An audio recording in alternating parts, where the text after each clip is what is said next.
नमस्कार। आज हम जानेंगे कि ट्यूबरकुलोसिस या क्रॉनिक लंग डिजीजेज जो होते हैं उनमें पेशेंट्स को क्या खाना खाना चाहिए और क्या खाना नहीं खाना चाहिए। नमस्कार, मैं डॉक्टर हर्षवर्धन पुरी। मैं एक सीनियर कंसल्टेंट थोरासिक और लंग ट्रांसप्लांट सर्जन हूं मेदांता द मेडिसिटी गुरुग्राम में।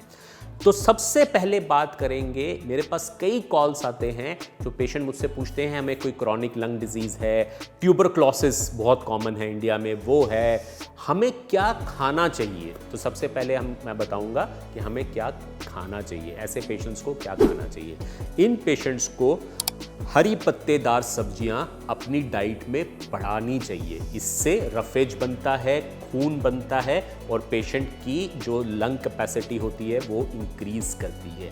दूसरी जो चीज़ है वो है प्रोटीन का इंटेक। इन पेशेंट्स को अपने प्रोटीन का इंटेक काफ़ी बढ़ा के रखना चाहिए जिससे मांसपेशियों की डेवलपमेंट हो, ये पेशेंट अच्छी एक्सरसाइज कर सकें, फिजियोथेरेपी कर सकें और इनके लंग की जो इम्प्रूवमेंट है वो जल्दी आए।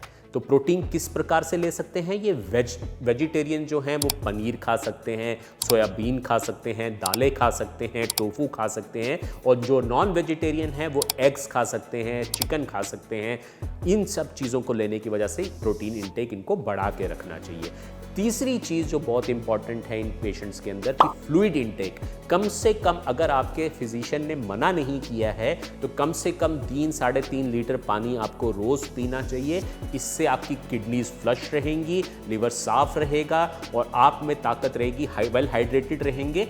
क्योंकि मोस्ट इंपॉर्टेंट चीज़ जो ट्यूबरकुलोसिस या क्रॉनिक लंग डिजीज के पेशेंट को करनी होती है वो करनी होती है एक्सरसाइज, फिजियोथेरेपी लंग हेल्थ के लिए, जो कि तभी वो कर पाएगा जब उसका फूड इंटेक प्रॉपर और बिल्कुल ठीक होगा। क्या चीज़ें नहीं खानी है टीबी के पेशेंट को या क्रॉनिक लंग के पेशेंट को?